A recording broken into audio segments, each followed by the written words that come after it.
మీ ఇంటి వాళ్ళందరూ కూడా అందరూ కూడా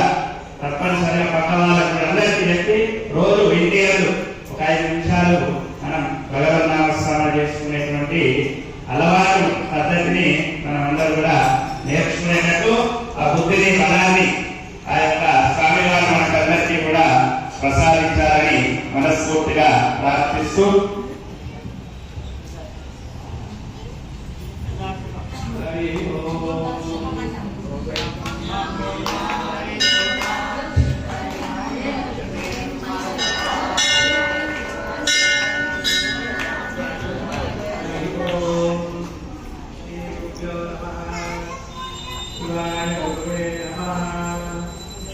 हरि ओम।